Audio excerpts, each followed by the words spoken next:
तर गाईस तुम्ही माझ्या बघताय ती म्हातारीची चूल.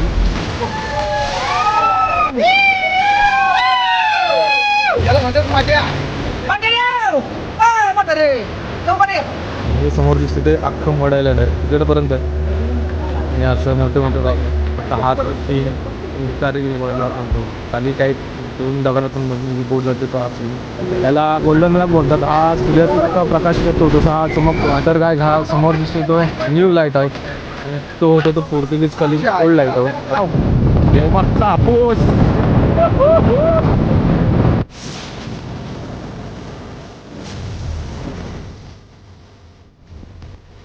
Hello guys, welcome to my new blog. सगळे तुम्ही त्याच्या नवीन व्हिडिओ तुम्ही स्वतः बघत तुमचं सर्च चालू करतोय आजच्या नवीन ब्लॉगमध्ये. हा ब्लॉग चालू होत आहे देवबाग मालवणमधून. आणि इथली सकाळ सकाळ वातावरण एकदम शांत वातावरण आहे, बघू शकता. फुल शांतता, माहोल वेगळाच आहे इथला. आणि आत्ता आम्ही चाललो आहे, तुम्हाला बोललो होतो की बोट राईड आणि कायाकिंग करायची म्हणून. कालच्या ब्लॉगमध्ये मोठं ब्लॉग केला त्याच्यात बोललो असेल मी. तर आता तिथंच चाललो आहे. इथून आपल्याला जायचं आहे निवतीला. निवती आहे 30 किलोमीटर. निवतीवरून सगळे बोट राईड आणि तिथंच एक मँग्रोवची खाडी आहे. इंस्टा रीलला तुम्ही बघितलं असेल की तिथं कायकिंग होते. त्या स्पॉटला आपण कायकिंग करायला जाणार आहोत, मी आणि ओमकार शेठ. तर आत्ता वाजलेत 7:30 झाले सकाळचे. सकाळ सकाळ उठूनच जाण्यात मजा आहे, कारण सकाळचं वातावरण तिथला खूप भारी असतो. आणि इथला पण वातावरण खूप भारी आहे. आम्ही सी व्ह्यूची रूम घेतले, म्हणजे समुद्राच्या जवळच. आणि रात्री पण मजा आली. मी शूट नाही केला कारण काय दाखवण्यासारखं नव्हतं. आम्ही फक्त बीचवर गेलो, फिरलो आणि येऊन झोपलो, बस, बाकी काय नाही. तर आता चाललो आहे. आजचा ब्लॉग खास होणार आहे कारण आज मजा येणार आहे. बोटिंग वगैरे तुम्हाला मी म्हातारीची चूल, अजून तिथले गोल्डन रॉक, बालीच्या सारखं 2 दगडांच्या मधून जे होडी जाते ती, डॉल्फिन पॉईंट, अजून वेगवेगळे पॉईंट आहेत ते दाखवणार आहे. राजकोट किल्ल्यावरचं छत्रपती शिवाजी महाराजांचा सगळ्यात मोठा पुतळा, तिथं पण आपण जाणार आहोत. तर हा ब्लॉग मिस नका करू, ब्लॉग शेवटपर्यंत बघा. मजा येंगे बाय आज. तर चला आता निघतो आम्ही. टाईम झाला आहे तिथं.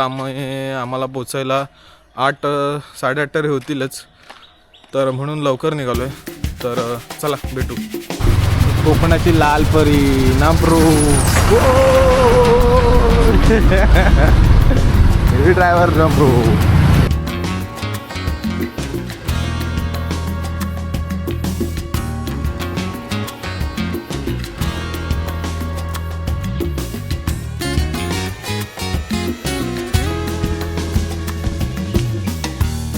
गाईज आता आम्हाला एक पिकलेला आंबा भेटला, तो पण मालवण देवबागचा ना ब्रो. आता तेच घेतो कशी आहे ती.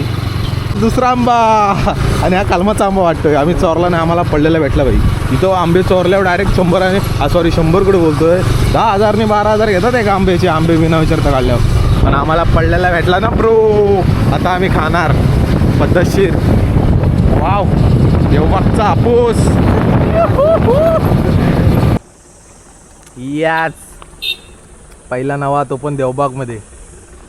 आणि मी कलमी आंबा आहे पडलेला भेटला नशिबान, त्याचा नावा करतोय. बादशानी बबनीस एकदम गोड आहे रे. देवबागचा हापूस मानला पाहिजे भाई, जाम गोड आहे भाऊ. नुसते तुटलेत आंब्यावर, वन साईड सगळ्यात गोड आहे. चला तर हॅलो गाईज, आत्ताच आम्ही बसलोय निवतीला. आणि इथं साईडला पार्किंग आहे, पे पार्किंग आहे. इथं बाईक पार्क केली आणि निघालो आम्ही बीचच्या दिशेने.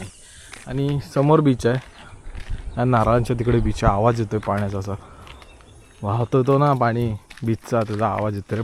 इथं वरती पार्किंग करून असं खाली यायला लागतं. आणि इथून पायवाट आहे जी डायरेक्ट बीचला जाते. तिथनं आम्ही खाली उतरलो आणि समोर अशी वाट आहे. आणि इथं नारळाची झाडं आहेत रे. बादशाह वातावरण आहे, शांत निवांत. आणि समोर बीच आणि ही पायवाट आहे, त्या पायवाटून जायला लागतं. तो फील बघा ना, काय भारी फील येतो. इथं आल्याशिवाय इथला फील समजणार नाही तुम्हाला. त्यामुळे सांगतो, कोकणात तारकल्ली बीच किंवा देवबाग बीचला एकदा व्हिजिट करा. आत्ता थोड्याच वेळात मी बीचवर पोचेन. मला बीचचा एक लुक दाखवतो कसा आहे तो. याला काय चालू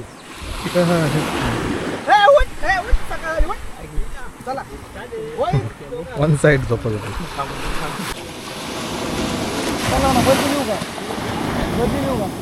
बदली चाललं का? काहीच आता आमची बोट आली आणि आम्ही चाललोय बोटमध्ये. कायच आता आपण बोटमध्ये बसलोय आणि हे सगळे वाघोली पुण्यातले आपल्याला भेटलेत मित्र सगळे. नमस्कार.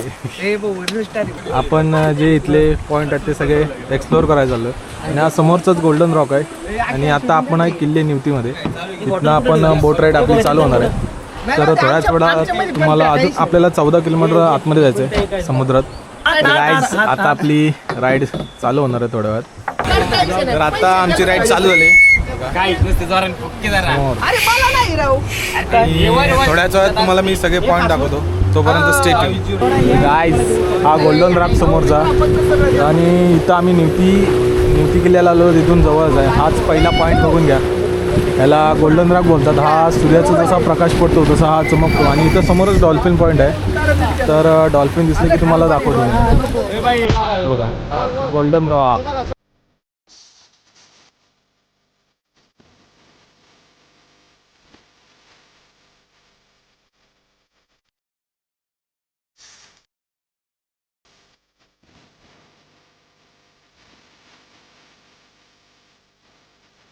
तर गायज आता आपण मड आयलंडच्या इथं पोहोचलो आहे. तर गायज हा मड आयलंड आणि आतमध्ये अशी एक गुफा आहे. तर ती बघायला आता आम्ही आलो आहे. आणि हा मड आयलंड, याला मड आयलंड का बोलतात मला माहिती नाही. सगळा मातीसारखं आहे म्हणून मड आयलंड बोलत असतील, काय माहिती नाही. इथले दगड पण असे वेगळेच आहेत. गायज आता आम्ही मड आयलंडवरून दुसऱ्या प्लेसला निघालो. हे समोर दिसते ते अख्खं मड आयलंड आहे, तिकडपर्यंत आहे. हे असं मोठे मोठे रॉक आहे. काहीच आपण जी गुफा बघितली ती तिकडनं चालू होते ती इथपर्यंत आहे. म्हणजे अशी सर्व मोठी गुफा आहे आणि ती ह्या मड आयलंडच्या मधून आहे. तर गाईज आता आम्ही लाईट हाऊसकडे चाललो आहे. समोर दिसतो तो न्यू लाईट हाऊस आणि त्या साईडला हा वाला ओल्ड लाईट हाऊस आहे. तर त्या प्लेसकडे चाललो आम्ही. तर तिथे गेल्यावर तुम्हाला मी तिथला व्ह्यू दाखवतो. तर गाईज हे पोर्तुगीजकालीन जुना लाईट हाऊस आहे समोर दिसतं ते. आणि आता आम्ही त्या 2 डोंगरातील मधून जी रील तुम्ही बघितला असाल इंस्टाला, तिथून बोट जाते तो सीन आहे हा समोर दिसतोय तोच. आता तिथूनच आता आम्ही चाललो आहे. तर काय आता आम्ही तिथून चाललो आहे आणि हा तो सीन तो तुम्ही इंस्टा रीलला बघितला असाल तो. 2 डोंगराच्या मधून आता आम्ही चाललो आहे. आता हा तो सीन तुम्ही इंस्टा रीलला बघितला असाल तो. बाली टाईप 2 दगडातून मधून जी बोट जाते तो हा सीन.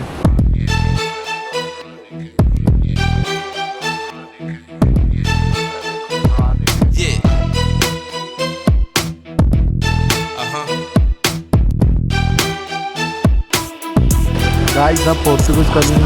तर गाईज हा समोर दिसतोय तो न्यू लाईट हाऊस आणि तो होता तो पोर्तुगीजकालीन ओल्ड लाईट हाऊस. आता आम्ही न्यू लाईट हाऊसकडे आलो आहे आणि इथं तुम्हाला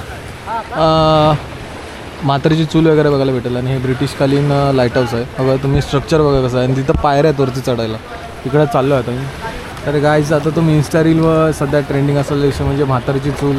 हा तुम्ही सगळ्या इंस्टा रीलवर तुम्ही बघितला असाल. त्या आता आम्ही त्या ठिकाणाला पोहोचलो तर तिथला मी तुम्हाला व्ह्यू घेतो आणि दाखवतो कसं काय विषय होतो. तर गाईज तुम्ही मागे बघताय ती म्हातारीची चूल. बघा पाणी उडालं ते. तुम्हाला तिथला व्ह्यू घेऊन दाखवतो. बरेच मोठे तिथं रांग आहे. आता मी तुम्हाला जवळ घेऊन दाखवतो कसं काय ते. हे बघा किती गर्दी आहे बघण्यासाठी किती गर्दी. आणि ती जी प्लेस आहे ती तिथे आहे म्हातारीची चूल. बघा आता प्रेशरने तिथनं पाणी उठतं. आणि ह्या लोकेशनला हे बघा हा लोकेशन बघण्यासाठी बरीच असे लोक आलेत. गाईच आता मागं तुम्ही बघता ती म्हातारीची चूल. आणि आता आपण तिच्या जवळ जातो आणि जवळना व्ह्यू घेऊ. ओके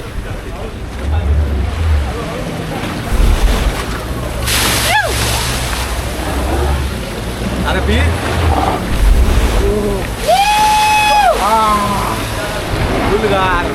गार पाणी पडतं अंगावर.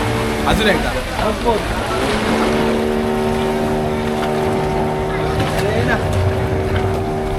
पडायला पाहिजे. 1 मिनिट थांब.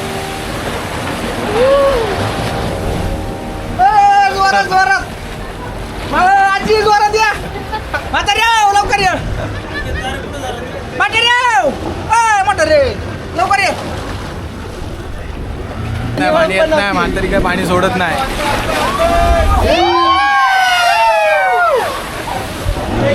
मज्जानी मज्जानी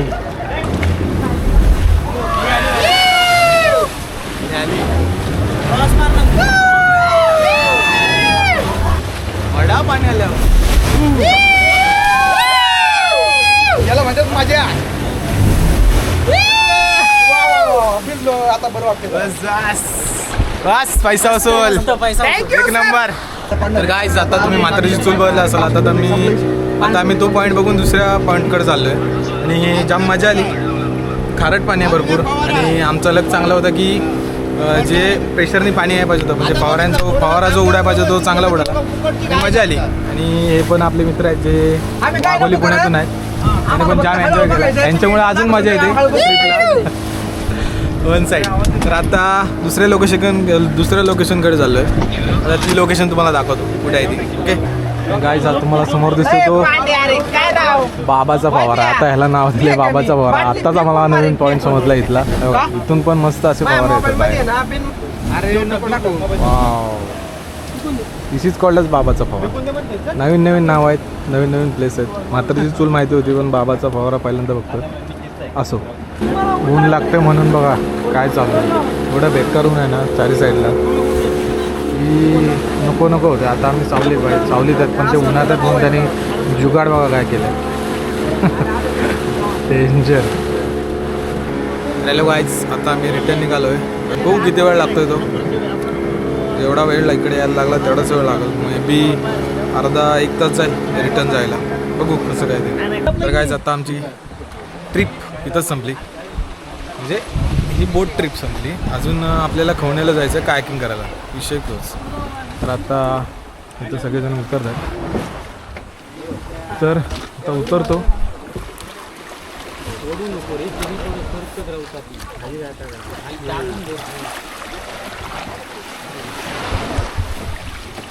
आता ओंकार शेट उतरतात तर चल संपली ट्रिप गाईस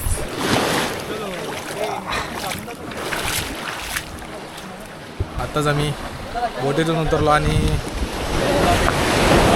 परत आपल्या लोकेशनला बाईकच्या इथं तिथनं आपल्याला खवणे बीचला जायचं आहे कारण तिथं कायाकिंग करायचं आहे आपल्याला त्यामुळे आपण त्या प्लेसला जाणार आहोत ओके एक लाट येईल आता आत्ता तुम्ही सगळे पॉईंट बघून झालेत तिकडचे तुम्ही आत्ता आम्ही निघालो आहे खवणे बीचला कायाकिंग करायला तिथंच कुठलं तरी चांगला रेस्टॉरंट बघून जेवण करू आणि मग 3 वाजता संध्याकाळी कायाकिंग करायला जाऊ तर ब्लॉगमध्ये कंटिन्यू राहा आता मी डायरेक्ट खवणेला भेटतो